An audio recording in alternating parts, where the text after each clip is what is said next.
One time, we successfully mated a bulldog with a Shih Tzu. Really? That's weird.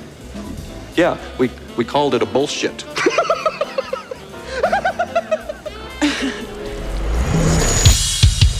Okay, is this guy just making it up as he goes? Yep. Is it all BS? Yep. Here's Big Nate with some more BS, because it's BSing with Big Nate.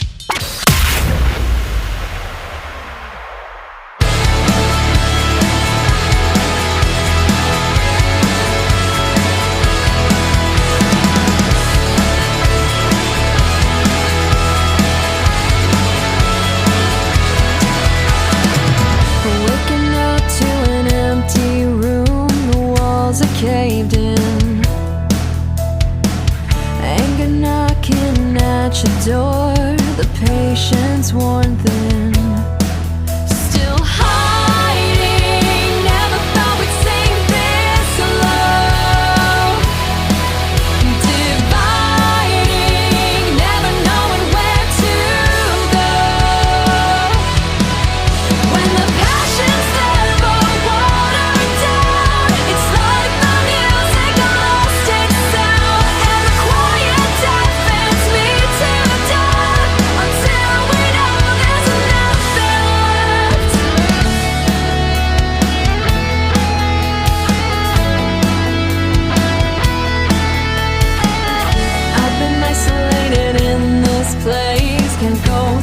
again.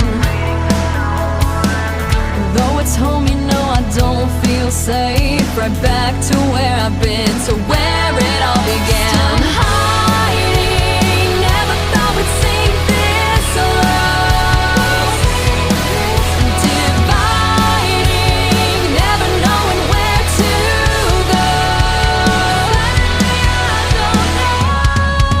When the passion's never watered, it's like the music lost its sound, and the quiet deafens me to death until we know there's nothing left. When the passion's never watered down, it's like the music lost its sound, but I know there's fire in my chest. I wonder if there's something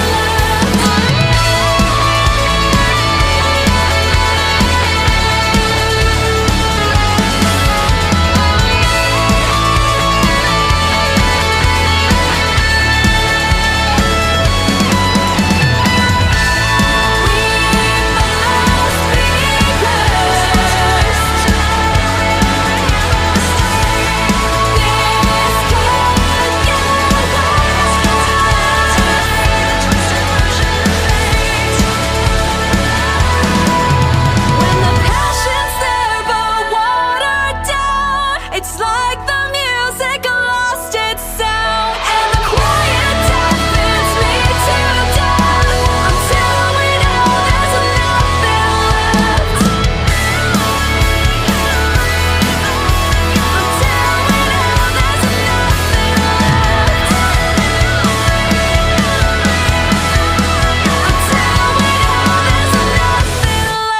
there's nothing left. That was Nick and the Skid Marks. Nothing left on BSing with Big Nate. I'm joined by Nick and the Skid Marks, otherwise known as Crashing Atlas. More importantly, known as Crashing Atlas. We got from my left to my right, we got Marina, Doug, Paul, and Nick, lead Skid Mark there. The big skid. The skiddiest of The all. skid. The thickest skid mark. So this is the latest single off of Black Sky Sunrise, and I mean, Graveyard was killing it. This is killing it even further. Thanks. Yeah. Thanks. It's been a wild ride releasing this, because I think the most interesting was this song was so different than Graveyard. And it's kind of like the other side of what we can kind of do musically, and we were like kind of worried at first, but it seems like people are digging it, you know? Totally. To me, it felt like a continuation, not necessarily better than Graveyard, but it felt like the two go hand in hand very well. Oh, nice. Love that. Yeah. They're complementary, if we're going to use a art term. I do want to ask, I know, of course, it's been a long year of you guys kind of putting all this together. Do you feel more favorable to this single or Graveyard? To me, it shows different, I guess, kind of sides of where we are as writers. To me, I thought Nothing Left was definitely very melodic, and it was more about like, I guess, like the layers and the melodies. And when I listen to Graveyard, it's more almost like kind of conveying like a feeling or like that It's kind more of unset- emotional. Yeah. Yeah, I think in the end we wanted to touch on a lot of things on this record. We wanted to show like our versatility all the way around. And I know we Yeah. also like we wanted to do like, you know, we wanted to get into the heavy stuff that we really have been like too nervous to get into, like the heavy riffs. But we also were like, we want to explore the pop side of what we do, but in a more like fleshed out and like instrumentally intriguing kind of way. So I mean, that's the thing that's kind of stood out to me with Graveyard and now this it does explore the heavier side, but it maintains that pop sensibility. Like it's very well orchestrated. So like whatever you guys are doing, keep doing it. I applaud it. thanks. Comparing the two, like I'd say Nothing Left. It's top two. What we released, you know, top two. Out of all the songs, Versus Graveyard. I mean, Wait, did Paul just that's answer my- it? in my head, I'd say top two. So oh God. What are we gonna do with you? I don't. We don't know what to do with him. So I do want to address the fact that you guys are in a space that we've not seen before, because you guys are actually on the road, if you will. We've been kidnapped. we're at Grandma's house. We are. yeah, we are in what's it called? The Lakes of the Four Seasons in beautiful Indiana. And this is where my family lives. This is kind of where I grew up, hometown. So we're literally playing like 20 minutes from where I grew up. So it's gonna be cool tomorrow. Hometown show for Doug. Hometown show. No, I mean that's something incredibly exciting to you know have that again. I'm sorry you guys had to travel so far.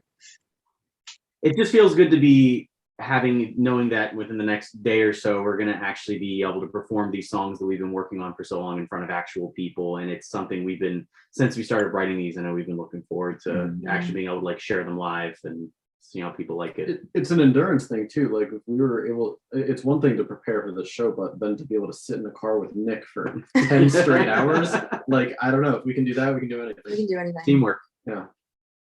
So there was a conversation that was going around between us during the duration of the drive, and I need to know which of you thinks you're the best driver. Raise your hand.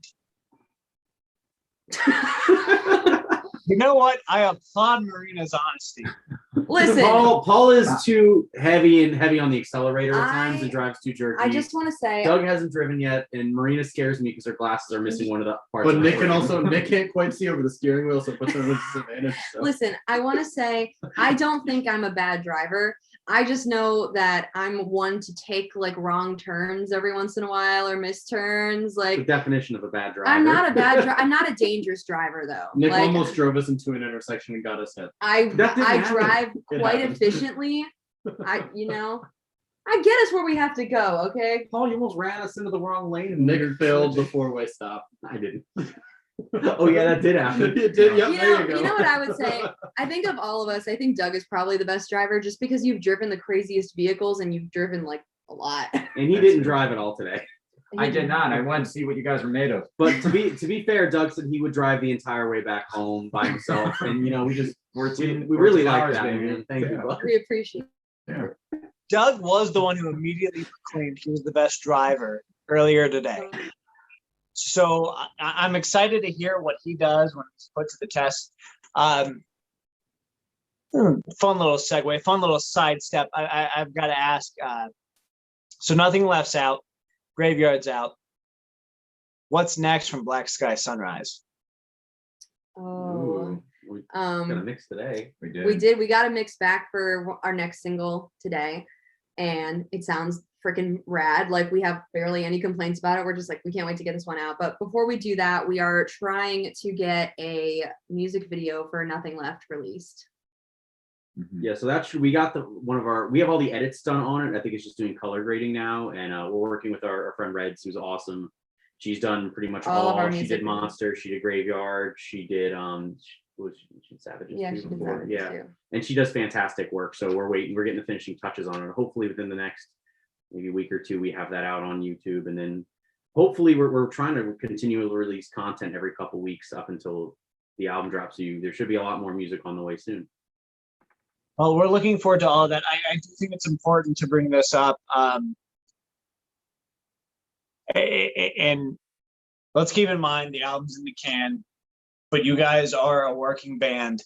How can people help Crashing Atlas hit this next chapter with Black Sky Sunrise? One of us. That would be it. I will tell you. We actually have an Indiegogo running right now. It's a crowdfunding campaign to help fund this record.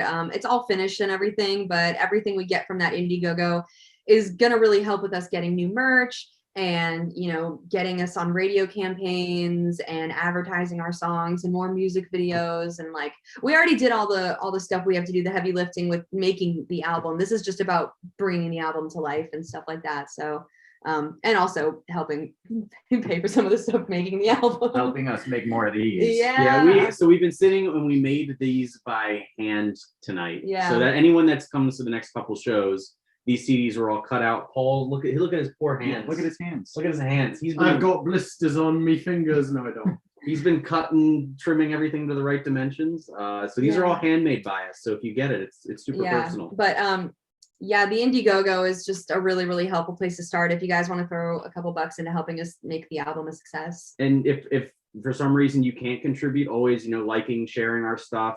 Sharing at the the very campaign, least, too. sharing the campaign, sharing our music videos. Like the more people that hear it, I think obviously it helps us a lot. So if you can't help out financially on there, just showing us some love, leaving a nice comment saying, "Oh, your drummer looks so cool." You can also get yourself, it's not necessarily Indiegogo, but Crashing Atlas has some pretty killer hats. We do. Yeah. As you can see, Nick that's a sporting different one and me proudly sporting mine. Love You look good. Paul, Marina, and Doug kind of let us down, but that's okay. My hat says Little Giants. So. I'm wearing an all-time low shirt. Bear with a sweatband. Bayside. All right. Well, guys, I'm looking forward to everything that's to come. Very, very much break a leg. Okay, Paul, this is a saying. Don't do this literally. Break a leg at your shows tomorrow and Saturday, and look forward to hearing back from you guys. Thanks, Thank you, Big dude. Nate. Thank